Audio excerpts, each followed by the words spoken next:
Madam বুম্বাদা আমাদের প্রসেনজিৎ চট্টোপাধ্যায়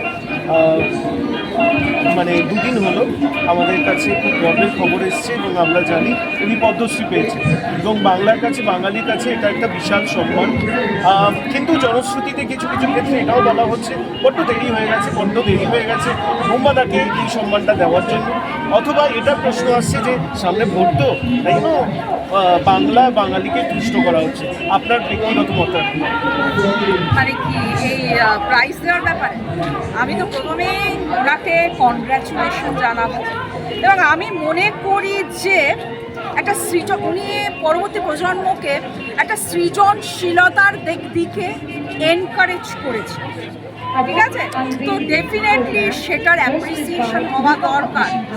উনি এগিয়ে এসছেন বলে অনেক যেটা আমরা শুনি বা জানি কিছুটা যে বিভিন্ন মানে অনেকে রুচি বা ভালো কী বলবো এই টেকনিশিয়ান বা তাদের ফ্যামিলিগুলো চলেছে, এই কন্ট্রিবিউশনটা আমরা কখনো ভুলতে পারি না। তবে হ্যাঁ, যেটা বাঙালিদের কিছুটা বাঙালি, আমি রেসিজমে যাচ্ছি না, একটা আমাদের সমস্যা আছে যে আমাদের চিন্তা ভাবনাটা না ভীষণ যেন শিকলে আবদ্ধ। জানি না ওটা এডুকেশন সিস্টেমের প্রভাব কি না, যে আমরা না এই সিলেবাসের বাইরে বা ওই যে স্কুলে পরীক্ষা দিতে হবে এই নম্বর পেতে হবে এর বাইরে বা আমাকে জয়েন্টে চান্স পেতে হবে এর বাইরে আমরা ভাবতে পারি না। আগে এই চাকরিটা পেতে হবে, কিন্তু আমরা ভাবতে পারি না যে লেটস ডু সামথিং ডিফারেন্ট। আমার এই দিকে ট্যালেন্ট রয়েছে, আমি একটু সাহস করে চেষ্টা করি না। তো কিন্তু বুম্বাদা সেটা ছোটোবেলা থেকে আউট অফ দ্য ট্র্যাক, মানে জেনারেলি মা বাবারা যে ফিল্ডে পাঠায় সেই ফিল্ডে মা বাবারা চান কাজ করুক, মানে উনি তার থেকে ওনার সৃজনশীলতাটাকে গুরুত্ব দিয়েছেন এবং উনি শুধু একা ছড়েনি, পুরো একটা ইন্ডাস্ট্রিকে পাশে নিয়ে চলেছেন। তার তো একটা অ্যাপ্রিসিয়েশন খুবই প্রয়োজন। আমি একটা অন্য প্রশ্ন ম্যাডাম, আপনি মানেই কিছু না কিছু ক্ষেত্রে একটা বিতর্ক সবসময় দানা বাঁধে নেটিজেনদের মধ্যে। আপনার প্রশাসক আশাক আপনার কথাবার্তা সব নিয়ে কেন জানি না তাদের মধ্যে একটা সবসময় অশান্তি ছেয়ে আসে, সেটা আপনার দিকে দিয়ে আসে বিভিন্ন প্রশ্ন, সেগুলো আপনি ভালোভাবে আয়ত্ত করেন, ওর ডিবলিংটা এত সুন্দর করে করেন যে পরবর্তীকালে তার উত্তর হয় না। এই যে ট্রোলিংটা দিনের পর দিন কিছু কিছু ক্ষেত্রে একটা ভালোর দিকেও যায়, আবার কিছু ক্ষেত্রে ভালো খারাপের দিকেও যায়। আপনি এই ট্রোলিং প্রসঙ্গে কি বলবেন? আমি বলি, প্রথমেই আপনি বলেছিলেন যে বাঙালি দুর্ভাগ্যের বিষয়, এটাও একটা দিক যে মানে আমার সঙ্গে ডিজিটাল মার্কেটিংয়ের যে টিমের সঙ্গে কথা হয় তারা বলে বাংলায় ট্রোলিংটা বেশি।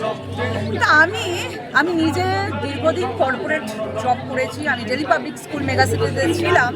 তো চাকরিটা আমি ছাড়ি, কারণ আমার একটা মিশন আছে যে আমি পশ্চিমবাংলার গ্রামে গ্রামে প্রত্যন্ত অঞ্চলে আধুনিক শিক্ষা পৌঁছে দেব, এটা আমার মিশন।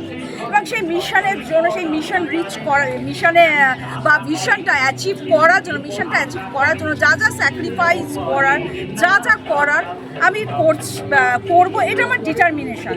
এবার আশেপাশে কে বাধা দিল, কে কি বললো, আমি লেস বদার অ্যাবাউট দ্যাট। এবং একটা বিষয় বলতে চাই যে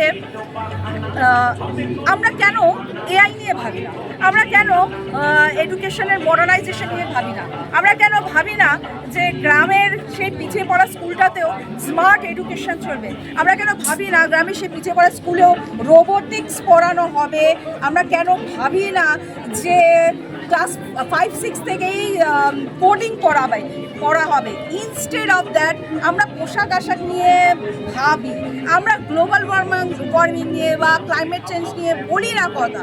এই যে যেমন আজকেই আসার পথে দেখলাম এবং সরকারি ভবনেও এটাই খারাপ লাগলো, অনেক জায়গাতেই প্লাস্টিকের পতাকা, আমরা দেশপ্রেম দেখাচ্ছি অথচ প্লাস্টিকের পতাকা ওড়াচ্ছি, তাই না? তো আমরা তো ফাইনালি দেশেরই ক্ষতি করছি।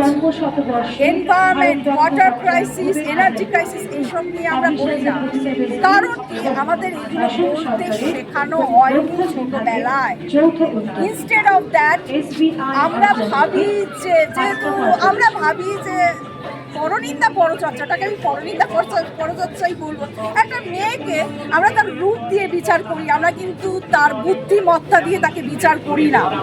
ওই যে কি বলো, এই যে একটা কলোনিয়াল মেন্টালিটি, ওইটাই আমাদের সব কাজেই পিছিয়ে। আর আমরা বললাম না, এই বিজ্ঞান নিয়ে যেদিন আমরা ভাবতে শিখবো, এগুলো আমাদের আর পথে বাধা হবে না, এগুলো নিয়ে আমরা ভাববো না।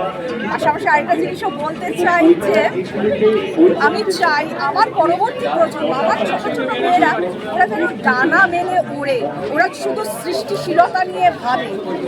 ওদের মাথায় ওদের যেন কেউ ট্রোলিং করে ওদের পা টেনে না ধরে, ওদের মানসিক রোগী না করে। তার জন্য এই যে নোংরা পরিষ্কার, এই যে ফেসবুক বলুন বা হোয়াটএভার, যে এই যে সোশ্যাল মিডিয়া বলুন, তার যে একটা নোংরা রয়েছে, তার যে একটা নোংরা মানসিকতা রয়েছে, সেটা পরিষ্কার করার দায়িত্ব অ্যাজ আ সিটিজেন আমি মনে করি, অ্যাজ আ রেসপন্সিবল সিটিজেন সেটাই মনে করি। কারণ আমি কোনো কাজ আইন বিরুদ্ধ করি না, দেশের আইন আমাকে যা করার পারমিশন দেয় আমি সেটাই করি।